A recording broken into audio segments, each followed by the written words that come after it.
honestly just a matter of getting discovered in a way that isn't in a way that isn't. What? I thought you quit. Hello everyone and welcome to a different type of video. For once, I'm deciding to do a bit more like a kind of theory video. And this is going to be called a Dubnus discussion. So, today I want to talk about the skill gap. Now many people have skill issues, but today we're going to be talking about the skill gap, what that means, two factors which are pretty important within it, skill and teamwork, but also a third factor. Now those who I have previously advised in Lane Smash mostly, but this also applies to all the other formats as well, but I mainly used it for Lane Smash, is that when you are, when you have such a massive skill disparity, you could use teamwork to bridge that. So as you can see in the diagram, right, the first team has 75% skill, but only 5% teamwork, giving them a total of 80%. This is 80% of their potential performance, right?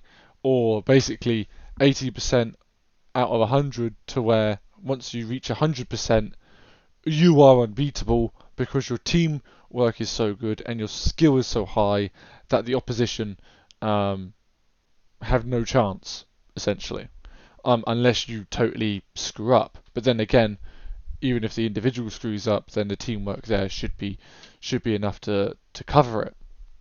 So then you can see that team 2, right, has 50% skill, but because they have 30% teamwork, they hit 80%. It's a pretty basic diagram, but it illustrates just about what I'm trying to talk about, which is that if you have enough teamwork, you can bridge the skill gap. So let's talk about what skill is. Skill can be many things, but in the purest sense, right, it is the mechanical ability of the player. So what I mean by this, raw aim, right, a movement, positioning, these sort of things are what makes a player skillful. Really quick reaction, being able to hit shots which other people can't hit because of your speed, or because of your ability to move the mouse in a certain way. So that's what skill is, right? That is your pure skill. But there's other things which go into skill, right? Which people often kind of forget when discussing this topic, such as experience. The value of experience, both consciously and subconsciously, cannot be underrated. What I mean by this is, let's take 6v6, right? When you play in a 6v6, right, or CSGO 5v5, right? But because this is a PlanetSide channel, we'll talk about PlanetSide. So when you play in a PlanetSide 6v6, right, there are actually only a certain amount of realistic outcomes. Technically, the outcomes and possibilities of a 6v6 are almost, infinitely high. But actually, realistically, because of meta, how people play, how people learn 6v6, the shared experience that is created via the matchmaking within POG, practices between teams, actually the meta and the experiences can actually be a bit more measured than that. Let's throw out like an arbitrary number, right? Let's say Chak Fusion only has 50 realistic outcomes for a single player on 6v6. This means that a player who plays lots of 6v6 is more likely to experience all of the outcomes, right? Or at least a large proportion of said outcomes. Meanwhile, a player who doesn't have that experience, right? They might have lots of skill, but if they don't have that experience, then they might lose out on other things, such as positioning and decision making, right? Because a player with lots of raw mechanical skill, they could be like, yeah, I'm just going to go in the door one, I'm going to do what I can, right? But if they don't realise that a light assault or there's a heavy flanking door two at Jack, then all of a sudden, right, they're getting shot in the back. So this is what I mean about experience feeding into skill, right? So when I talk about skill, I mean a player who is not just mechanically well-oiled, but also a player with experience. Because experience, as I say, is super important, and all of the teams which are doing well in 6v6, and have done, historically speaking, very well as 6v6, lane smash, this sort of thing, they all have experience. Even WFAT, who won the most recent lane smash season, they won because of their experience. They had played lane smash for many, many years. It's what allowed them to have 24 people in a channel just chatting shit, right? And before them, right, there was the Eurostack, that they had a lot of experience, right? And in recent memory, the only team which, in any of the planet side formats which doesn't have a lot of experience would be back in 2020 with Short Stack and Lane Smash. But even then, we had experienced Jaeger players, or at least experienced people within the domain that they're doing. Maybe, and we also picked up a lot of experience throughout the season, thanks COVID lockdown. So experience and skill, they go hand in hand, and they feed off each other very well in a very complementary, symbiotic relationship. So that's what skill is. Now let's talk about teamwork. Teamwork is a little bit more difficult to pin down, okay? Because just how experience is a non-tangible factor, right? It's not something you can really measure. You can't measure certain things to do with teamwork either. For example, cohesion. PlanetSide in-game squad launcher would say, oh, cohesion is simply just everyone being together, right? Because when a squad in the public squad finder has high cohesion, it just means they're moving together as one group. That's not really what cohesion is. It's not really just moving around in the same group. Really, cohesion is mostly things which you can't really tell, right? Yes, it's important that everyone moves towards in the same general direction, right? After the same goal, which would, I guess, for a public platoon, be a waypoint. But however, I would say cohesion, at least in my experience, is more the ability for someone on your team to look at what you're doing, realize what you're doing, understand your tendencies, understand how you're playing, and to be able to play off that. And indeed, last night I was watching a little bit of the Infantry Open final, and there was it was either Saproski or Good Idiot. Fiji were playing two light assaults at the time, and one of the light assaults went in there, baited all the shots, and shuffled them, whilst the other light assault flanked in. Now, whether or not this play was called or not, or if it was cohesion, right? If it was one of the light assaults realizing, oh, this is perfect. They're all focusing on the other Fiji light assault. Let me just swoop in. Whether or not it was a call or it was cohesion isn't really a point that matters. What matters is that it's an example of where cohesion played a part. Another thing about cohesion, right, and how you can kind of almost uh, fake it, would be openers, right? Let's take a 6v6 opener where, okay, heavy assault 1, you throw your grenade here. Heavy assault 2, you throw your grenade here. Infill, make sure your EMP is here. Very basic stuff, right? But actually, right, it sets out the teamwork beforehand, so you already know that your teammate is going to do X, right? Which means you can do Y, and the other teammate can do Z. In terms of lane smash, right? An example of kind of faking cohesion, right? Would be actually um, because in lane smash you can do this, right? Is that you can practice your point hold setups before you go in. So getting set up in Ambush Arc Reserve, right? Getting 24 people in there in that cave, right?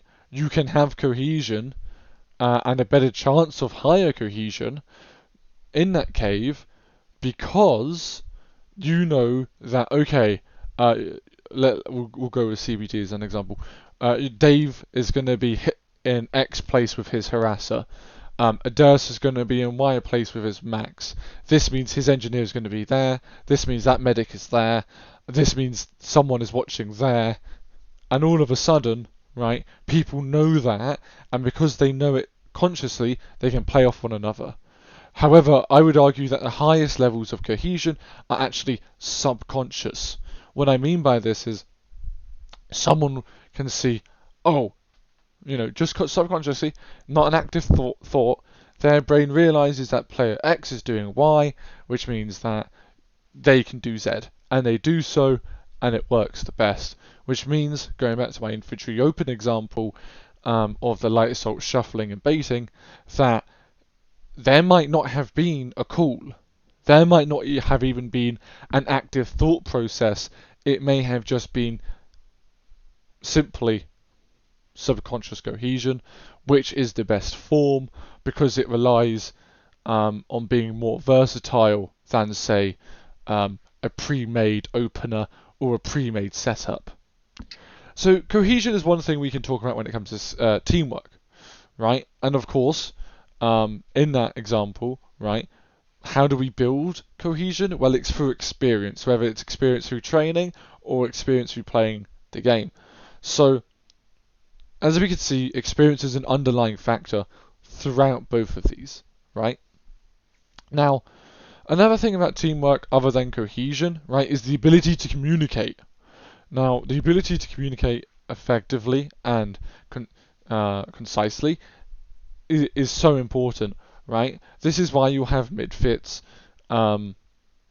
or competitive teams with quote unquote tight comms. Anyone who's played under my leadership before will know that, yeah, actually we do try to maintain tight comms. And this is because if we have good cohesion, right, good communication, sorry, we're more likely to have higher cohesion, and overall we're likely to be able to work together as a team in a more effective manner. But also, communication can tie into another thing with teamwork, which is called morale. I'm sure we've all been in a lobby, whether it be POG or CSGO or something, where people are just pissed off, they're tilted, they don't really care, they don't want to be there, they just want to leave, and it's just not fun. Most of us will have been in that position. Morale, that's a state of low morale, right? So when you're playing in a match, right, if your team believes in you and they believe in one another, that typically means they will have high morale. And morale is a very fickle thing. It's very difficult to fully pinpoint what it is, right? But overall, I would say it's the general feeling of the team but also the general feeling of the individuals making up that team, right? And then, some people take it a step further and say it's key players within the team, etc., etc. But for now, let's keep it simple and just say it's the general feeling amongst the team and the individuals that make it up. So you can have, let's say we'll take 6 people, 5 of them are happy, right? 1 of them isn't. Well, still, that would be considered, in my opinion, a state of high morale, or at least okay morale, because, sometimes one individual will tilt during a game. Low morale is when, say, the leader is pissed off and tilted, right? And then 2 or 3 more people out of 6 are also tilted, right? Now, depending on how good a leader is, right, they could have 4 out of 6 of people on their team being tilted and pissed off, but if that leader is really good, during, say, half time or an intermission or whatever, they can actually bring their team from the back from the brink. So, morale, cohesion, and communication are all factors which feed into teamwork. Now, when I first made this diagram, this was back in 2021 actually, so last year, start of last year. I made it for a Lane Smash team called Pray for Help, and I made this to help illustrate what I mean about the teamwork and the skill gap, right, and how you can use teamwork to bridge the skill gap. But there's actually a third factor, okay? And that third factor is a little bit of a deeper dive into kind of theory here, and that's going to be what is called a cerebral player, okay? What I mean by cerebral player is someone who actually is very cognizant and thinks about everything they're doing, right? So, what I mean by this, right, is let's say I'm playing CSGO matchmaking, right?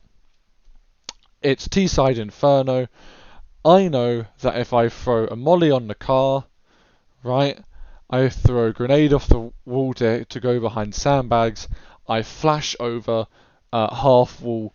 That when I do a wide peek, right, to make sure there's no AWP on the other side who tries to get lucky with a blind shot, I know that even if there is someone there, right, around the corner, I've got a decent chance of winning that fight because they've either been hit by a grenade, forced out of position either by the grenade or Molotov, and or they've been flashed, right? So I know that actually I've got a decent chance of winning it, even if it's a 1v2, and I will try with my editing here to put an example in, perhaps at the end of the video of this cerebral play where I explain this again. But that's an example of being a cerebral player, right? Now, the reason why I haven't put it into skill, right, is because again with skill it's more the raw mechanical ability of a player. And it doesn't necessarily go into teamwork, because as I was saying, right, teamwork can be both conscious and subconscious. And in my opinion, the best teams are the teams which have subconscious teamwork. Fiji and DF would be the perfect examples of this within PlanetSide 2 6v6. So that's why cerebral ability doesn't fall within those two categories, in my opinion. Again, I'm still trying to flesh out my own theories on this, but there's been lots of discussions around this on the internet. You can Google, skill gap. You can Google cerebral versus skill, and there's some pretty interesting stuff out there.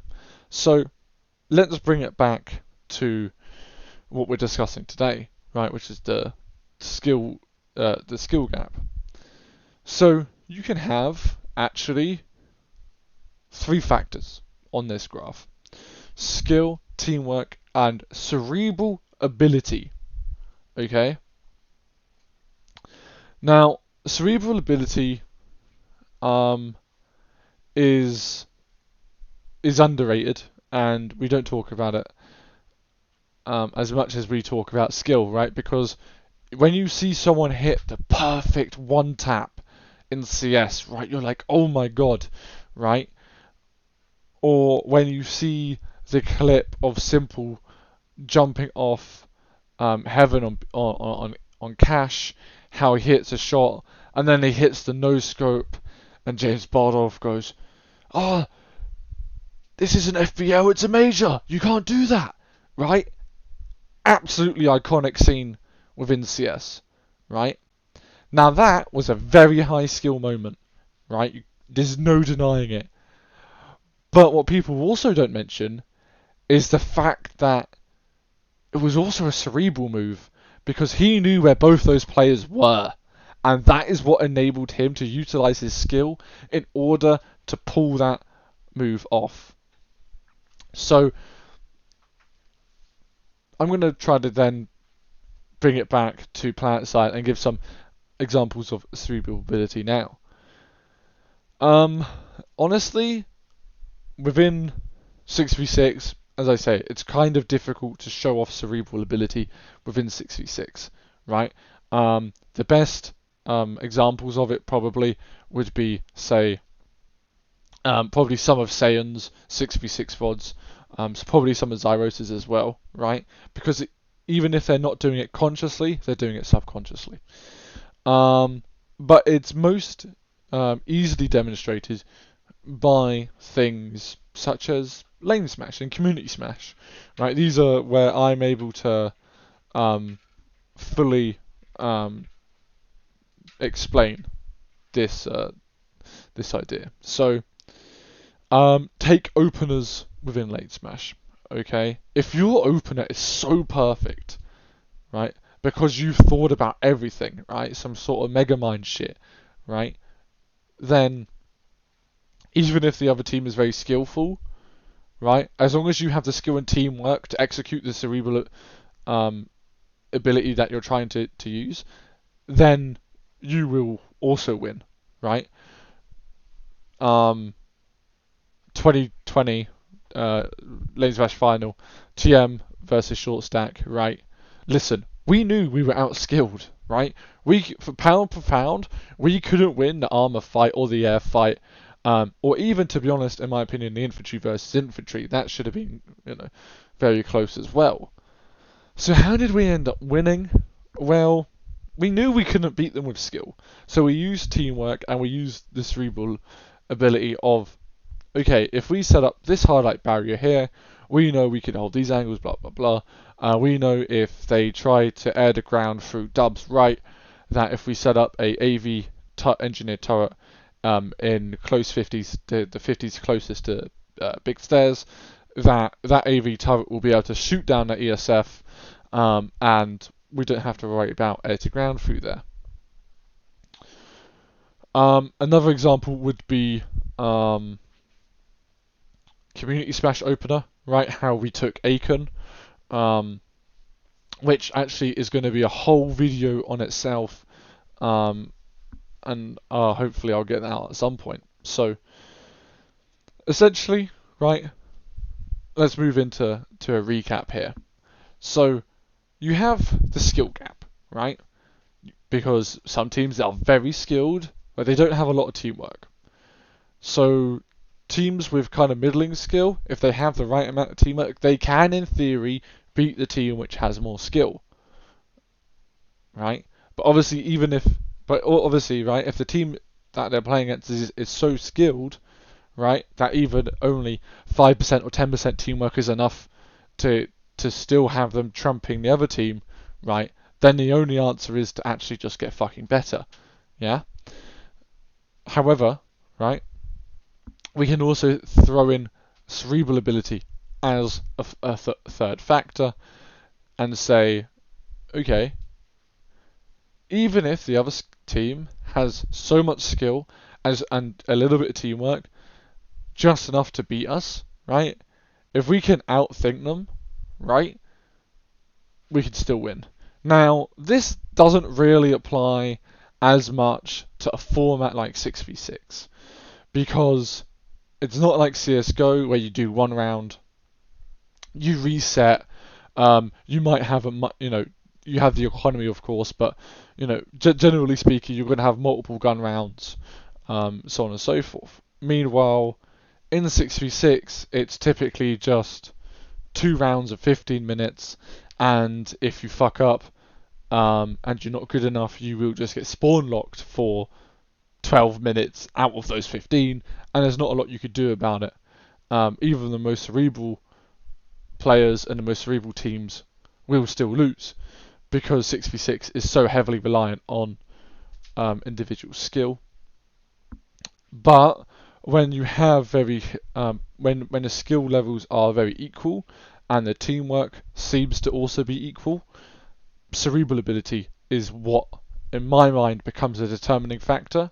However, I would also hasten to mention that in terms of how I would rank the importance of these abilities, I would rank them in terms of the individual, right? Skill, cerebral ability, then their ability to be a team player, right? But that's for 6v6. That ranking can change throughout different formats and throughout different games, right? Because take again CS:GO, right? You can have one of the world's best players in the form of Nico, right? In terms of his skill and his cerebral ability, incredible.